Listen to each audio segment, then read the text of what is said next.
We so missed you, family. Welcome to another episode of the Forum for Marginalised and an important segment of Beyond the Headlines. I am your host, Cindy Sashengyan, and as usual, I'm with my co-host, Ntombi Ntombi. Welcome, family. Greetings to all. It is time. We actually missed you. We actually missed having a discussion where we look at intricacies that are actually happening in this country. There's a lot, family. There's a lot to unpack. There's a lot to actually talk about. There's a lot that we need to drill down on issues that are concerning me and you. If you haven't subscribed to this channel, please do so, because we actually need to actually grow this family. Share as well. Click like and please comment, because your opinions and views do matter in terms of shaping what we need to actually talk about and what you think that should be able to of value in terms of you understanding the intricacies that are actually happening in this country. As you know, this is one of the segments Beyond the Headlines where we look beyond the current affairs issues of this country and we really drill deep in terms of being able to sort of unfold and unveil certain developments that has happened over time. So, Mesiwe Ntombi. Ntombi? Hello, Cindy. Interesting times. Indeed. Politically, we in a very interesting era. True. Where there's a lot that has transpired. And I think it's things that we actually look at and we need to sort of unpack. One just over the past weeks that has transpired in terms of South Africa's parliament. The appearance of ministers and other various portfolio committees, the bodies in spots that appeared also in the portfolio committees. That triggered intense sort of debate and scrutiny. I think firstly in terms of governance and accountability, and in particular because we entrusted certain people positions of authority. And that has become a concern. But before we even delve into that, we also wanted to also look outside the borders of this country, actually, by zooming into issues that are happening in our neighboring countries, such as Swaziland, where, babies have been kidnapped and killed on rituals or for rituals, and which is becoming a concern. I like what you actually said in terms of the response of our king, but it's something that we'll be able to even talk about. And also, further look, perhaps maybe, beyond that, and look at Kenya currently in terms of what is happening in Kenya with the youth's boycott and calling for the president, Ruto, to vacate office. And the death toll so far, which is really standing at 16 and 400 others that have been injured, which is a cause for concern. But let's begin. Let's begin with an ongoing saga on Minister Nkabane's the growing public concerns and that there's been a consensus that she should be dismissed because of her misleading behavior and undermining governance practices. She appeared in the Parliamentary Higher Education Portfolio Committee, to account on the appointments of politically linked SETA appointments as board chairpersons, and also in which she subsequently withdrawn that. But her demeanor was really criticized, by most, especially because when she appeared, she was chewing gum. And, even directing how vague she was in answering directors, members of parliament to Google for answers, and being dismissive with, that nonchalant attitude that she actually had. And I think before you even come in Ntombi, we are going to be playing some of the snippet in which she appeared with that attitude in terms of chewing gum. We're going to insert that. But your views, don't be with regards to this issue. Yeah. First of all, I would like to applaud the crop of politicians, the MPs that we currently have right now. Across all parties, we are seeing young politicians, whether from the DA, from ANC, from MKP, from EFF. We are seeing with those young people, like they really mean business because they are really trying to push for all these officials to account. Your minister, you saw how she appeared. Like, first of all, that attitude that she was wearing, her face, it's as if she went there before she forgot that she was appearing before the committees in Parliament. I don't know where she thought she was, but her attitude, most people criticized it, and they're saying this is how politicians are really treating us, like they're treating ordinary people. Because right now, these people are already occupying these spaces, like they feel like they are entitled for everything. What kind of a minister who is asked, what is the meaning of accountability, and refers the entire committee to Google or encyclopedia? I mean, who still refers to an encyclopedia nowadays? It's 2025. First of all, you ask yourself, like, what interview she went through before occupying this this position. It goes back to this issue of cadre deployment. Is government really appointing people because they are really qualified or because they are fellow buddies? Yeah, that's what I saw. That woman, like, okay, at the end of the day, she has retracted. She issued a statement which was, you can tell what first of all, she was forced. Where she's like, she did not even apologize. She just made an excuse. Since people viewed me as if I've got attitude, I take it back. So that's not a genuine apology. She was pushed to do this. And I still strongly believe that Cyril Ramaphosa, as the head of state, has to do something about the minister. We can't have a minister going around with that attitude. So,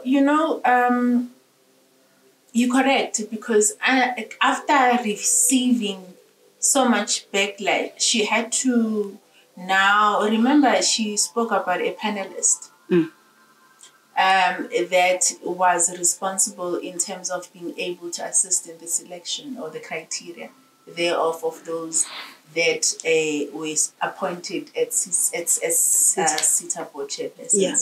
So she omitted certain names in that. That's number one. She eventually submitted that, and I think that even the committee chairperson of the committee, when he was talking about that they need to invoke criminal penalties on Section 17 of the Powers, Privilege and Immunities Act for misleading Parliament, he was not too far off. What do you think about that? I don't know what to really say, but I suspect that even the chairperson could see what was happening with the minister, went out of her way to do that. I mean, one of those people mentioned is the son of the ANC's bigwig, Gwede Mantashe. His name was omitted, but one way or another, EFF's MP Ulonzi, one way or another, his connections, he knew this man is one of those people who were appointed to occupy this position without merit. I think that's why the minister ended up having to withdraw. Do you think that with the issue that actually happened, with regards to the firing of the Deputy President Whitfield, by our president when he was actually removed from his position, and looking at the transgressions that he was removed for, and also looking at this, what happened with regards to our current minister, our lady, in terms of her appearance in Parliament and misleading Parliament. If you are weighing those two, the uproar by the DA indicating such transgression, which they feel that it is far more than the one where the Deputy Minister Whitfield was fired for. Yeah. If you really do look at it, do you think there's fair play in terms of the favouring of ministers on with the other minister? Do you think that the DA has got married in terms of what it actually said, to say that the more people that have transgressed, and the ANC saying that, let's let the Parliament process unveil itself with regards to this particular minister, and this other one is just fired? What is your view when you look at that? Okay, my view is that this doesn't seem fair, but I think us comparing the two, it's too soon. Remember, Whitfield undertook this trip earlier this year. So meaning that President Cyril Ramaphosa really took time to consider this. He consulted, because he's got advisors. I suspect that he consulted, and reaching this this decision was not really easy, but he had to show that, first of all, Whitfield knew very well that it was wrong to embark to a trip without the presidential, without going through the correct route. So this guy, he thought with Naye he was above board. I mean, going to the US, going there with those bunch of people that we're not going to mention right now, going to the US. He was not representing South Africa. He was representing their personal things. But right now, CNAs and the leader of DA, in a press briefing that took place on Saturday, he really went hard on this. He compared this to even your ministers who are accused of corruption. He called for President Cyril Ramaphosa to also remove those ministers, because there are some ministers that are really facing serious criminal charges. Some of them, they were even moved to another portfolio. I mean, they were moved to another departments just to avoid this. So it doesn't seem fair, but we are seeing the cracks. The cracks are really getting bigger and bigger within the government of national unity. First of all, no one in South Africa suspected Guti after the elections, ANC and DA and whoever is involved in this would form that government, the GNU. But people have been calling it even a coalition between ANC and DA, because that's what it looks like. It doesn't look like it's a national. And now the DA has threatened to withdraw from participating in the... Remember, the budget has still not been passed. So right now they are threatening they are not going to pass this budget. They're not going to be part of it. And there's also that national dialogue that is supposed to, upcoming dialogue. Ustianese has already confirmed, Guti, as the DA, they are not participating in that. He views it as another talk shop. He feels like it's a waste of time and waste of money. You see, Guti, like we are seeing, just because of this issue of Whitfield, the DA is feeling now they need to withdraw. And ANC has came back with guns blazing, saying that they are not going to take all these threats that are coming from the DA.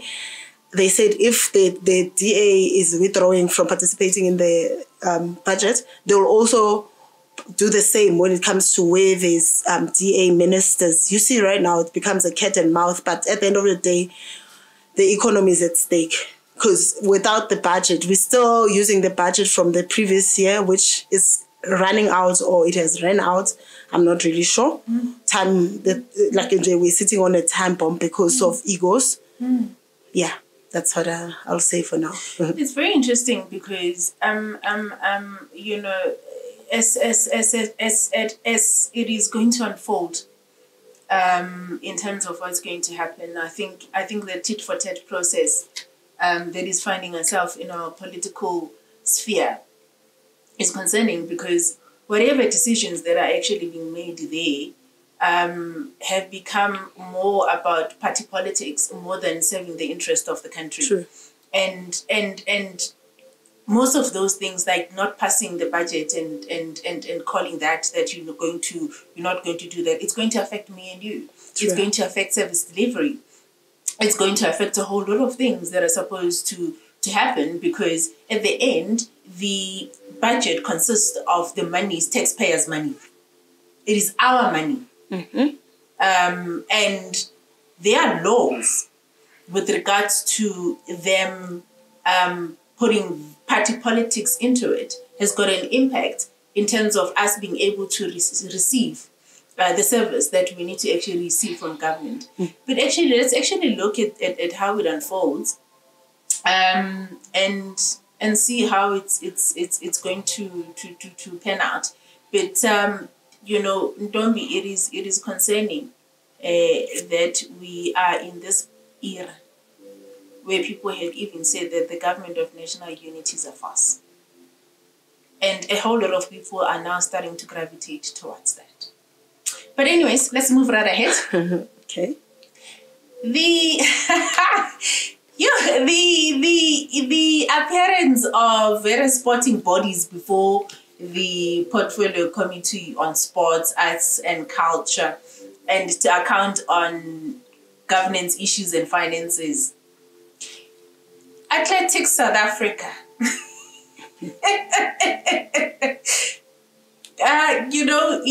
It appeared and it was under scrutiny because it was deregistered on the CIPC. Mm-hmm. And, the MP that just does not stop putting people to account, Liam Jacobs, he's young, feisty, and, he highlighted, a whole lot of things that were actually jeopardizing the funding, especially on the athletes, because of the compliance issues that were not resolved. I think key things that actually resonated with me that the MPs raised was your poor financial governance, and that the situation became so embarrassing. Mm. And there's a strong call for stronger accountability.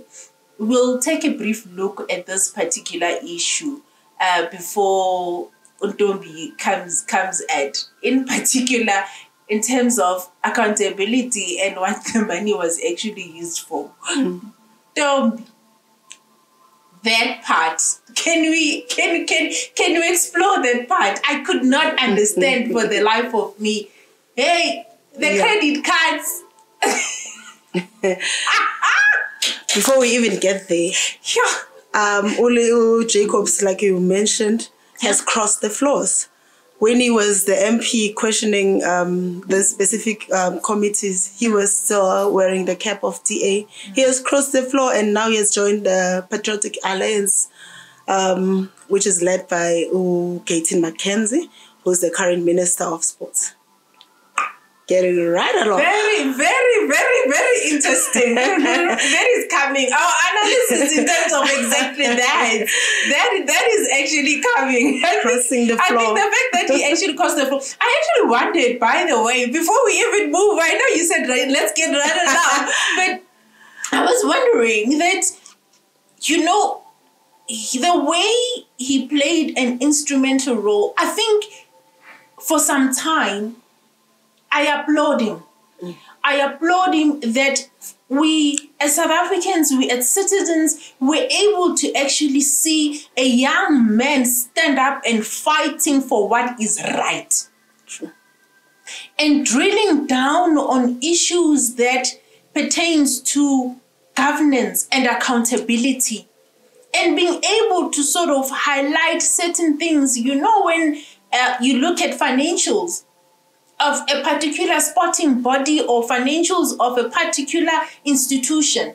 And you are able to, identify the disparities and be able to identify certain irregularities that you find in that. And we are vocal in terms of being able to actually take those that are sitting in that office accountable. One of the things that I need to do as Usindi, so a citizen of this country, is to applaud that man. Yeah. Because it is that man that made me to actually sit back and realize, there is such thing called accountability in Parliament. Historic. I'm telling you. Yeah. He made Parliament to start living, to start to be what it is. Because in our ordinary South Africans, when you think of Parliament, you are thinking of, other political parties stopping other political parties from delivering speeches, other political parties causing chaos and stuff. But the actual part of playing an oversight role, it did not find an expression because it was that deterrence that was actually there, where you find that there was so much noise in Parliament but none substance. True. And right now, a young man came out and the other MPs actually followed.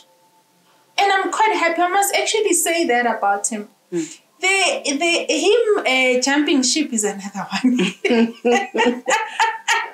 we'll talk about that as it unravels. Now let's go to the Netball South Africa. You remember it actually presented its annual report as well, and it actually faced criticism as well with regards to their financial statements and also the issue of expenditure. Yeah. Right?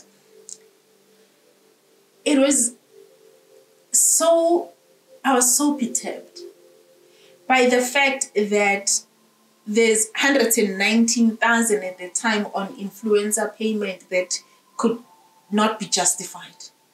There was 2 million that was incurred for consulting fees. Yeah. There was 41,000 that appeared in the statement under condolences. I'm sure there was some bereavement and 41,000, was contributed there, I presume. But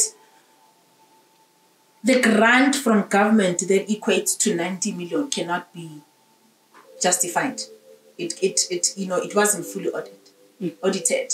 And the 60 million that was reportedly spent on venue infrastructure and the remaining 30 million on events and marketing, and the full audit remains pending 2 years later. And the Minister of Sports decided at the time that when he was called to the same portfolio committee, he rushed into declaring that the NSA be cleared of wrongdoing without transparency, without independent auditing, and without parliamentary consultation. What do you really make out of this issue? First of all, this comes as a double standard from the minister, because when it comes to the ASA president, James Molloy, who spent with a credit card for ASA, he spent lots of money and in various taverns, in various chisanyamas, Foshini. I mean, what are you buying? Although that Molloy has defended himself that he was entertaining potential sponsors for ASA. Foshini. What about those taverns in Yeovil? And Shisanyamas? Can we also talk about KFC? No. All those things. KFC, Nando's, everything. It's all in the writing. The writing is on the wall. There are statements that are just, but he's not calling for anything compared to this Netball South Africa. But right now, yes, he's only calling for, because right now everyone is applying pressure. He has now called for the audit, saying that the audit will be conducted. But go this ASA, I don't know about Netball South Africa, because he just wanted them to be cleared. I mean, those officials who came to the portfolio committee to account, they could not even respond to a single question that they were asked. The MPs were asking them, okay, 40,000 rand condolences. Who had passed on, and like how do you even, was it 40,000? Yeah, 40,000 years. Yeah, 40,000 for condolences. There was no explanation. She was like, oh, maybe the COO will respond. The COO wanted nothing to do with that. Nobody was the tradition of accountability in that parliament. We have seen, Guti, it's not there. These people, state-owned entities these people who are leading state-owned entities and whatever government governance, they are not accountable. Accountability is non-existent. And anyway, I've heard, like, according to our sources, they are so quick. The senior staff, they usually push everything and blame the junior staff. I mean, first of all, the junior staff can't pass anything without going to the top and get approval before. But right now, whenever shit hits the fan, forgive the Spanish, they always go back and blame the junior staff. So let's just see how this will unfold, because right now, double standards, there's no room for double standards. If you are punishing the left, you must also punish the right. You know, Ntombi, but then what concerned me is exactly what you just said, because when you look at the people that are bestowed with a sense of responsibility and accountability, that both from the ASA and both from the netball, South Africa, when they appeared, did you see how they could not even own up to anything? The fact that you took a credit card, Kaya, hey Robert, and you went and you spent it at Tavern. So what were you giving people? Which experience? He claims it was meetings. No, tell me. But you know what? Don't be like. I think now let's. Are we going to darkicize it?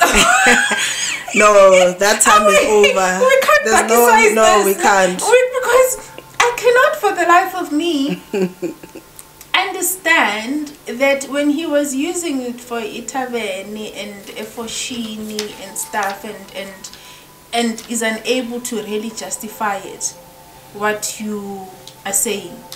And it's reflecting into your own financial records. And because you're supposed to account, did you not think, as a person that is responsible and accountability, that, why can't I use mine and claim after or something?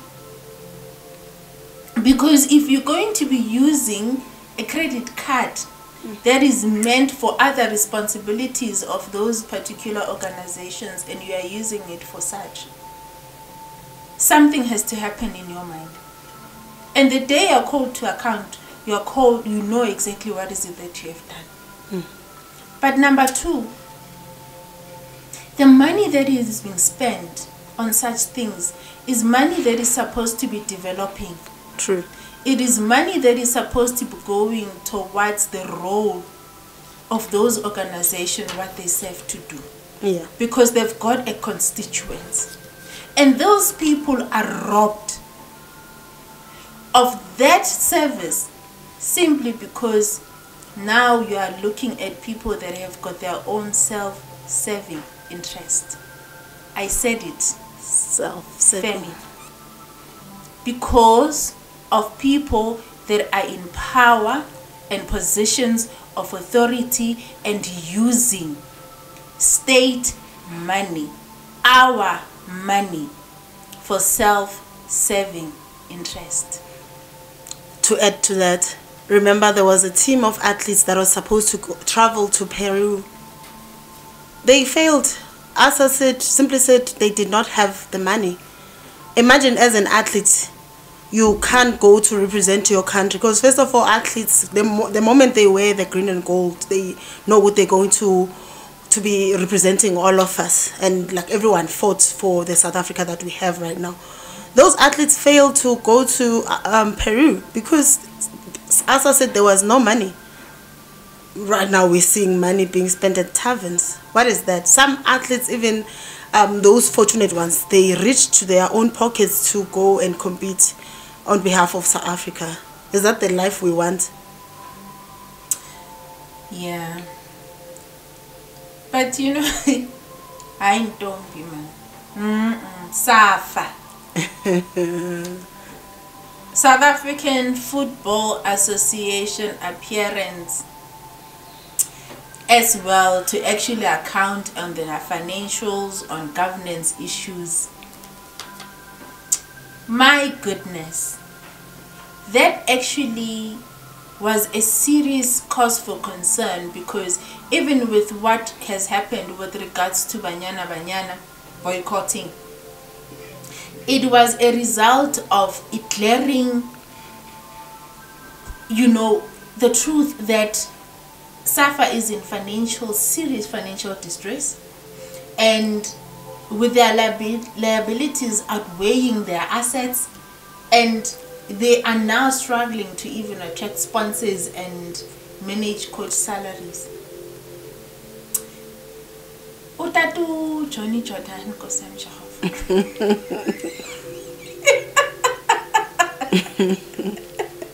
We are going to be playing an insert, by the way, family, where he was asked to actually answer certain questions. Sure. How many years has he spent serving in that office? Tell me your view on that. He's been there. Oh my goodness. He's been there for donkey years, like so many years, and he does not want to vacate that position. First of all, he's not even... Okay, that's a story for another day, but some of us, we know that he was born in Zimbabwe, but somehow he lives in South Africa. He was neutralized, yes. That leadership, that current leadership, I mean, he's got a big background of Zimbabwe. He's a South African CEO, SAFA, Football Association. The COO as well, he's also originally from where? Zimbabwe, but he's occupying this nice big position. But what was said in Parliament in front of that portfolio committee, because they needed to hold them accountable, those guys were not answering. In fact, they were running away from the question. They could not even reveal who are the sponsors. They're saying they're treating this as a private company. SAFA is not a private company. That SA stands for South Africa, not a private company. We saw them, they were so arrogant, they were not answering, they were failing to answer, even with Jordan himself. It's so unfortunate. One of the MPs that was asking questions is that Papa Penny, the artist who's an MP for MKP. He was failing to even read the questions that he was supposed to ask these SAFA people. It became a joke. Parliament is a joke right now, because any Tom, Dick and Harry can just go there and in Parliament and be an MP. So we are in trouble. First of all, I feel that Minister of Sports must do something about this SAFA. SAFA does not belong to Denny Jordan and his friends from Zimbabwe.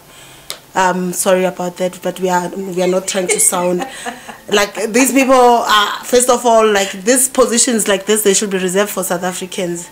Unapologetic. We are not xenophobic, but some of the things, when we really raise them, people criticize us. But try to go to Zimbabwe right now and try to be the CEO of that Zimbabwe Football Association and see, go to, you'll get it now.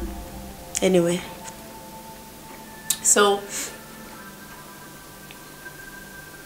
that's where it actually goes to again, don't be the attitude.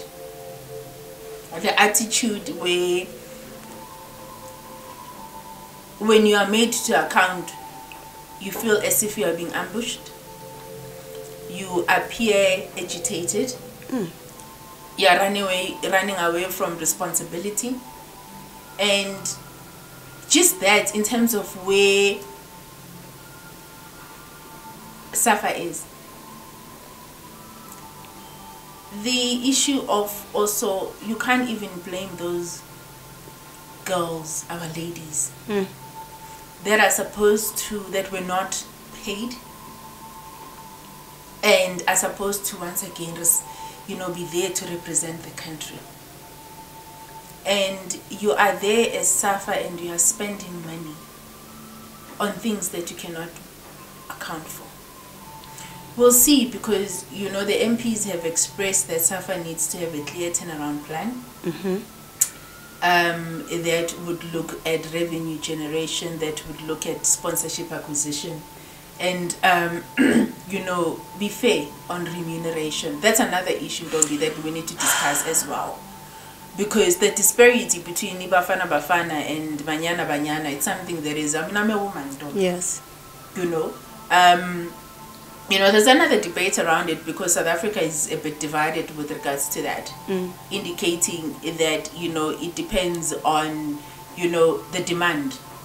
When there is a demand on something, especially when it comes to men football, there is demand, and therefore there would be a need where it actually draws people such as sponsors in terms of really being able to sponsor that, simply because of the numbers.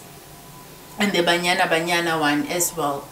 But I'm saying that it is a responsibility of those sporting bodies in terms of being able to look at strategies in terms of how they can be able to develop women football, where women football is now recognized, in fairness, such as the men's football, where they are able to sort of look at a turnaround strategy and create interest. If they're not creating interest, don't be on Banyana, then who is going to be able to, I know that we need to be able to actually support. But support emanates from you being able to actually make something to be of value. And if you're going to be downplaying these girls, then what? Yeah.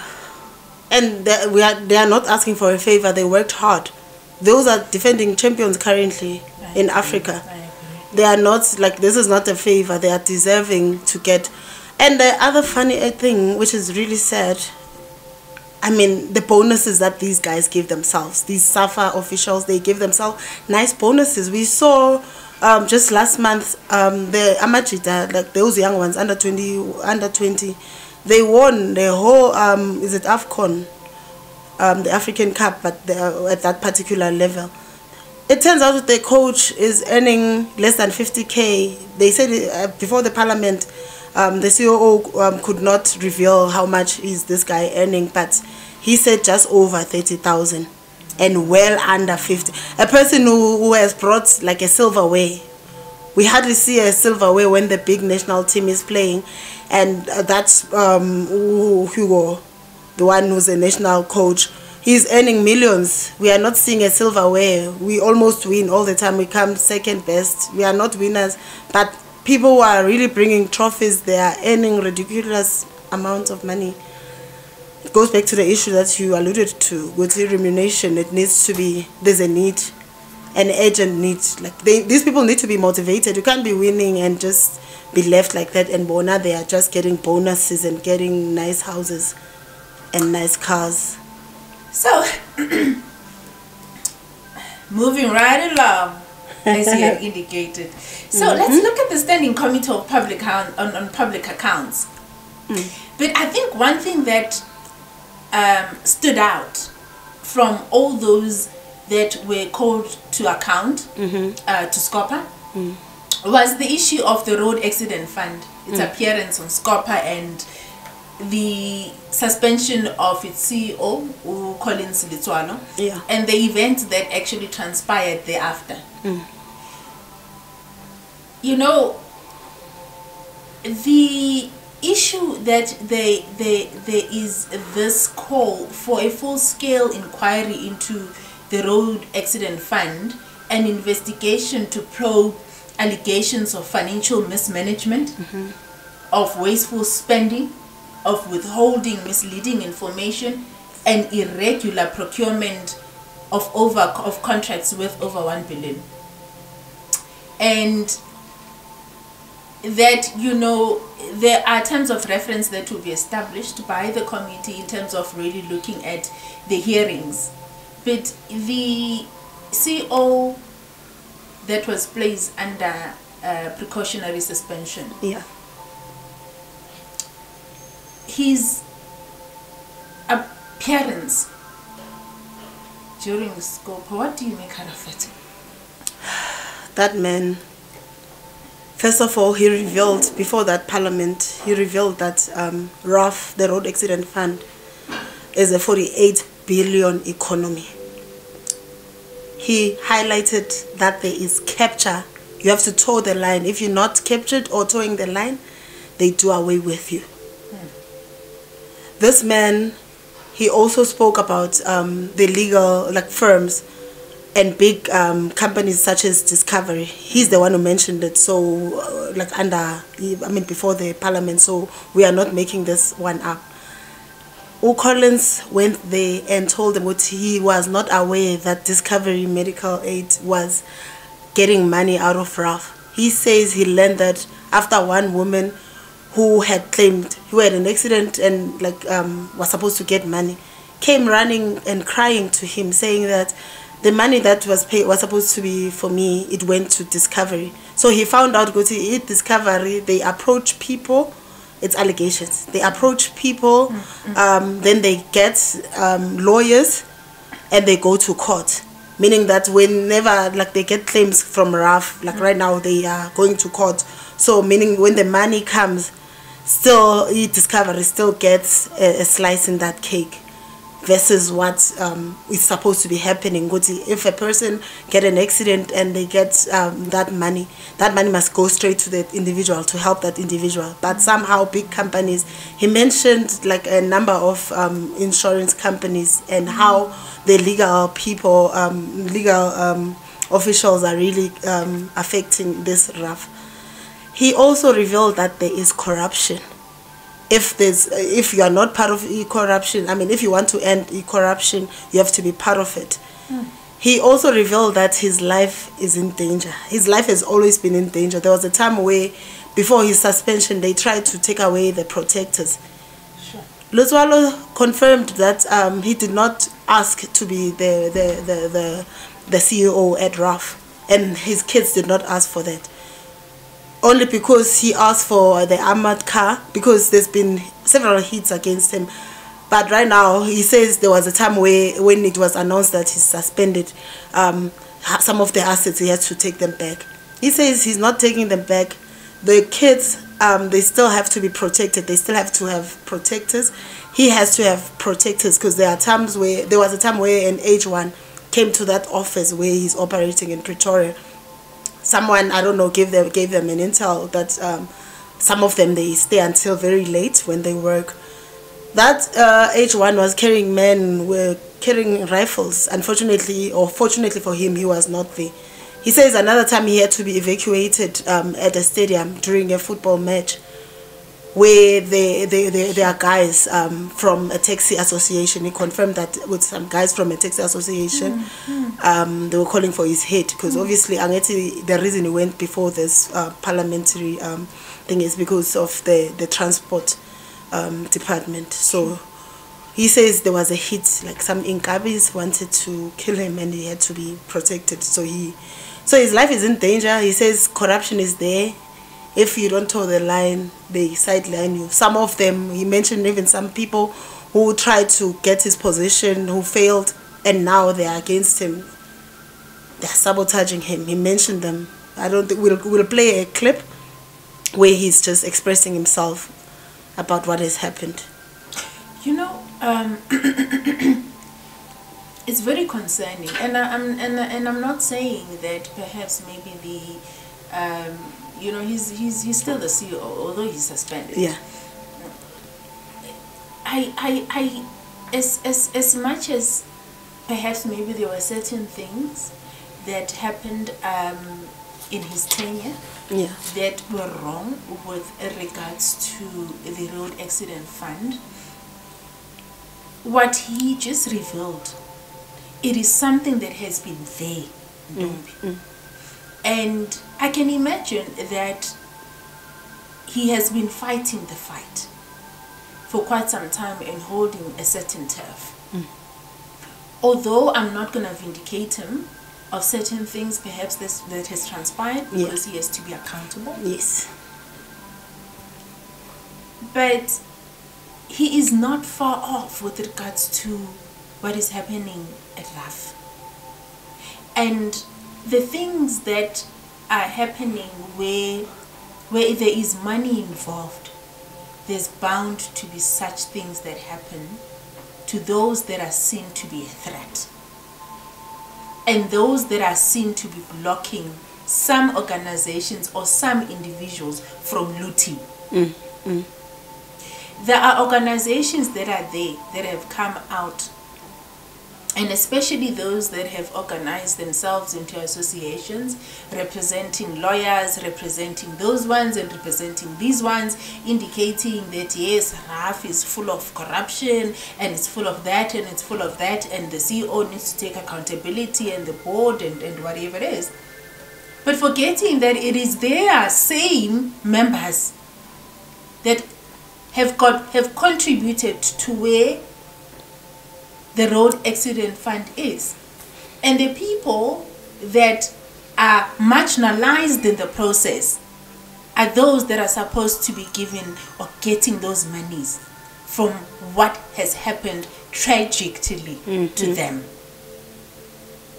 And when this thing outplays itself because of the billions that you are talking about, it shows that in this country we don't value a life of another human being. Indeed.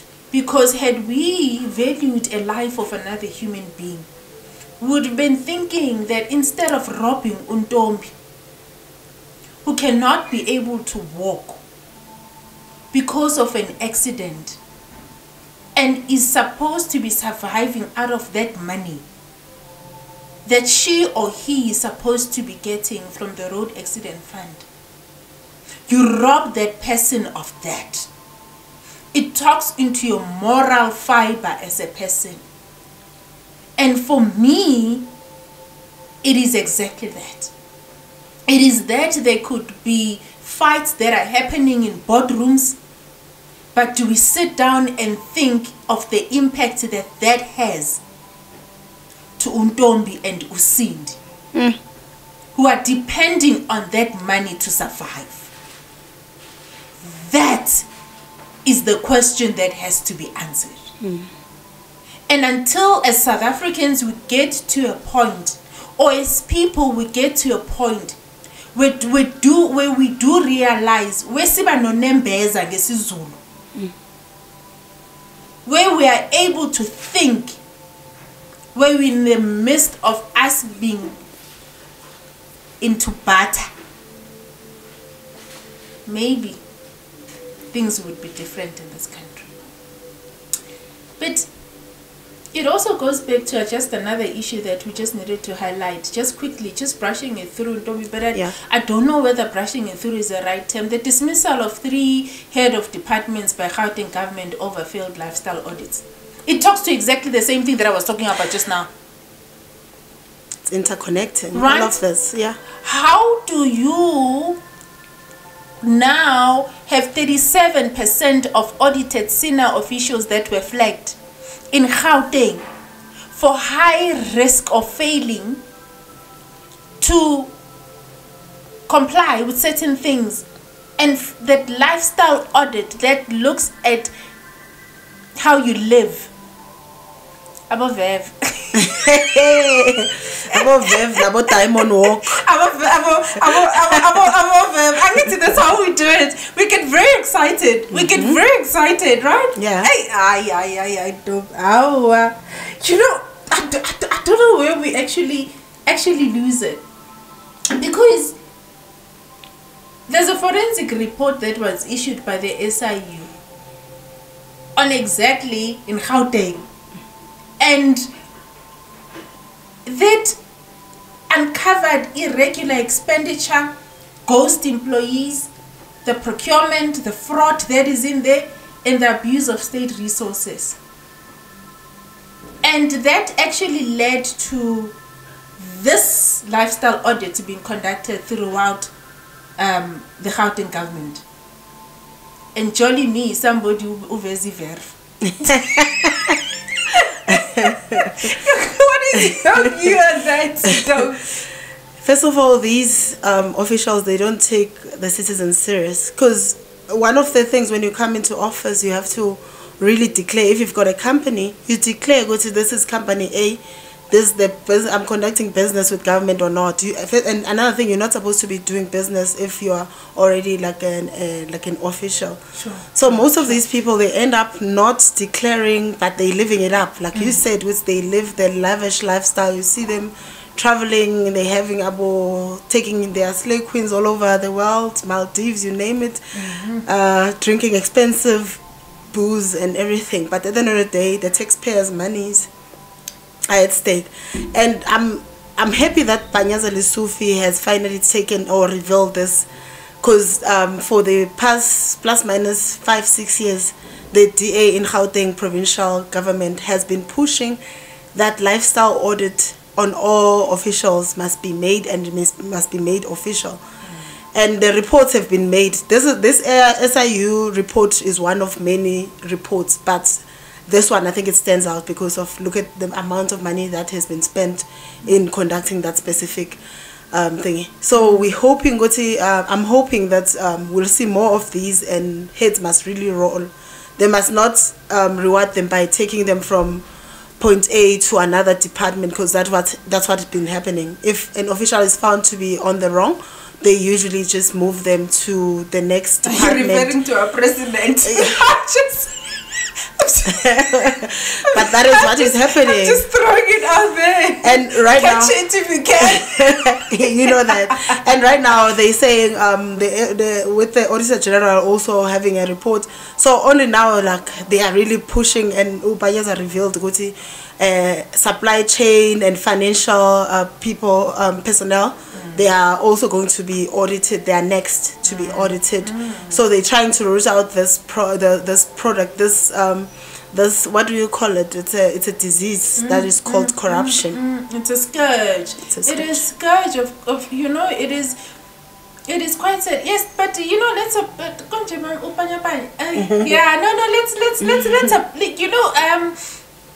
he has had his rhetoric pronouncements where he says this is going to happen, and everybody, when Upanya says something, it's like you know, he always talks, but the action and stuff. And this is one of those things that we need to be able to actually, you know, comment. Yeah. For the fact that there is actually happening. The lifestyle audits on government officials is long overdue. Because there are processes in terms of where you need to declare you are right. Declare that I've got this financial interest there and there and there and there, and therefore, sure. But yeah, is the verb still the in thing, or am I late? No, it's still the in thing. Popping bottles is still the in thing. Am I late? Tell me, am I late? And the verb is not a South African company, so they won't sue us. So we are safe. Good. You know, we're about to end off, but let's go just a little bit outside the borders of this country. Just in our neighboring Swaziland. I think this one, besides the verb, is something that is very concerning. Yeah. In Swaziland, the uprising of the abduction and killing of babies for rituals. And the fact that there is such an uprising that is happening in that country is a real cause for concern. What is happening there exactly? It's disheartening. First of all, whenever like children, people who are really considered as vulnerable, are concerned. And mostly this is really, it's been happening, but mostly happening in villages. You know, in villages, you think, those people are helpless. That's where this thing is rife.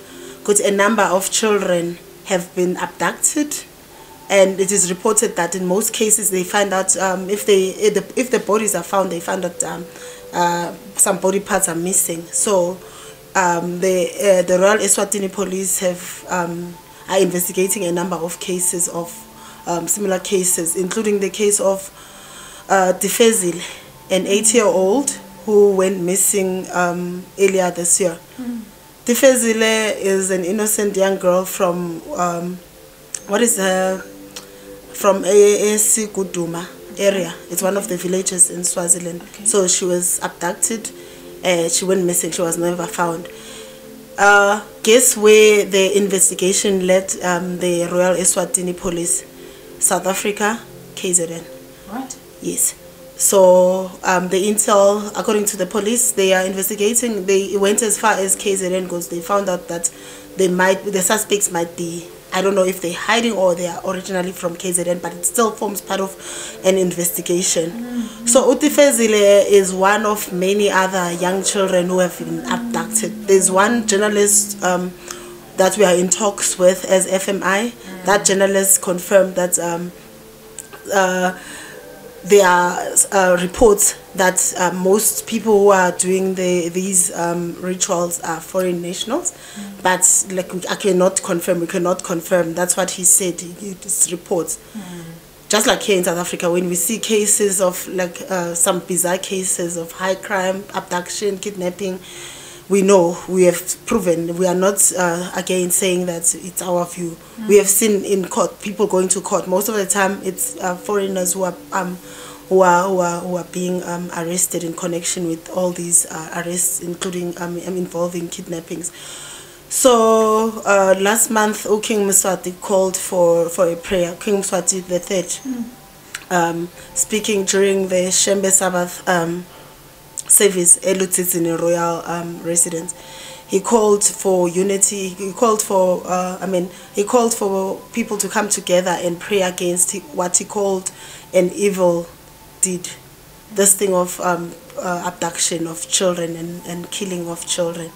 So King Mswati and other activists are calling for this. They've joined hands calling for the end of this tragic.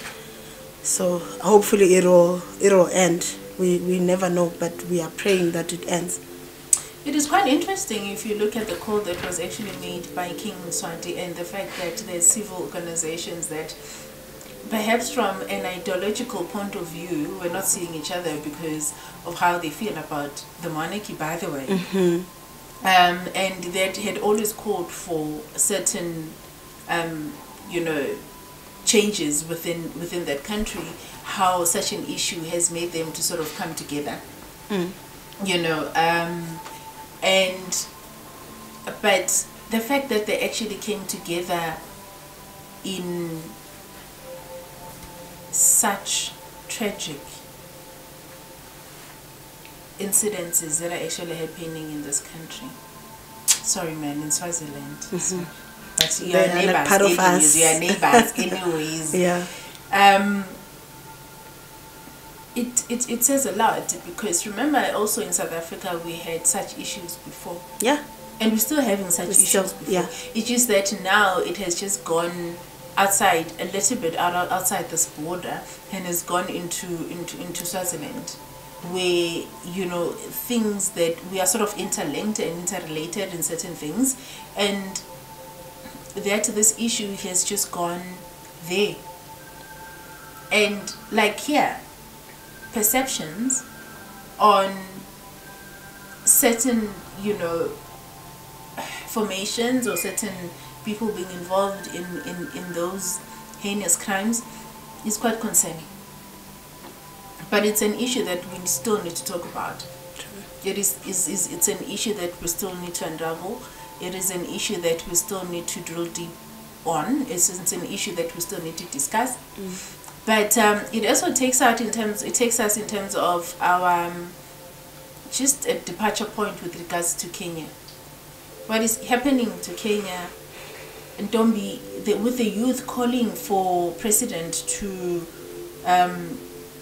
vacate his office.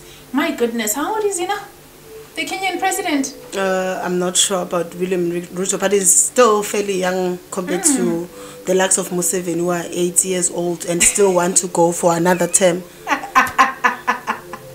So I'm really intrigued intrigued in terms of the outlining of this particular issue because, you know, the death toll has risen to 16 and with 400 others that are actually injured across the country in Kenya. So what is the contentious issue there in Ntombi with regards to the removal or the call for the removal of President Ruto from office? Yeah, first of all, the youth in Kenya, they're very instrumental. We saw last year they protested against the finance bill. They protested against President William Ruto was putting taxes for essential goods. They were not happy with that. First of all, it's either you are rich or you are poor. This thing of middle class, it's non-existent there. So the youth took it upon themselves to really go out to the streets and fight over. Although we saw that over 60 of them passed away last year in 2024 during this anti-finance bill protest. So what transpired last week is that this was now, it was the anniversary for this finance bill. That's why the youth went to the streets of Nairobi, which is the capital, and all over across the country. They protested, calling for Ruto now to vacate office because they're saying he's taking them backwards instead of like improving their lives. They are not seeing any improvement. Forgetting Bona, some of them ahead of the elections, they were told, young people, this is your future. Vote. They were like, no, we are too busy. These people, it's like we are giving people jobs. We don't care about those jobs. Like they continued having their muzinga, they call their alcohol muzinga. Yeah, they continue to have their drinks, but right now I think they've woken up. They are woke. They are seeing what is happening, but it's too late because the clashes. What was supposed to be just a peaceful protest and remembering the youth who passed on last year. There was chaos. Police and versus the youth, and 60, I mean, like you said already, 16 of them have passed on. Over 400 of them are battling. Some of them are in hospital, some are at home. They are injured. Sure. I think it is very interesting as we expand issues in terms of our segment beyond the headlines that we actually sort of even really touch on the issues that are actually happening outside the borders of this country, where you know, you find out that issues of marginalization cut across race, gender, creed, or color.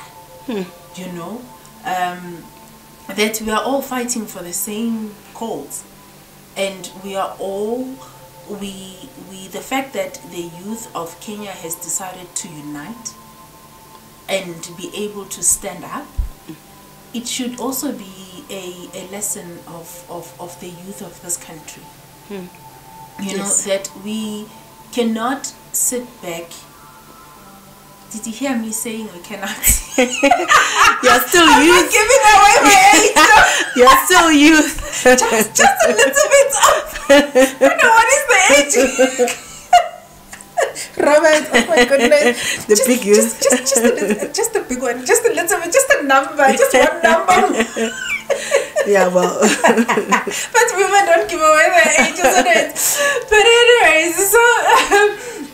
family, I think Ntombi, those were the issues that we wanted to actually discuss and issues that we wanted to bring to the fore. You are more than welcome to share, to like, to click, to comment. Please subscribe. Please share with your neighbor, share with your friends, share with. We're a community. We are a family. We are going to end with something very spectacular. As usual, these always come from my co-host Ntombi. Ntombi has got she's got this funny streak with regards to how she ends this segment of ours. We Ntombi, by the way, before we even go, there's a new segment that we'll be introducing. Yes. With Unongo Solo, she's going to be coming through, and we are going to be talking about really looking at deep issues. It's called Uncensored and Unapologetic. You know how she shoots from from every angle. She's gonna be coming through and she'll be talking about some of these issues that we're talking about and picking them further. And I'm very excited because I think that she comes in with a youthful voice, with that radicalness that we actually need, because I think we cannot be passive as youth. Did I hear say youth again? We cannot be passive, you know. But anyways, as citizens, we cannot be passive in terms of seeing things just happen and take them willy-nilly. You know, on that note, your final parting shot, Ntombi? South Africa, this is it. It's up to us as people to really take this fight against corruption, against like non-accountability. We need to stand up and make sure everyone who's put into position of government and where money is concerned, we should hold them accountable. The tradition of running away and being not accountable is a thing of the past. On that note, family, just good being with you. Until the next time, goodbye.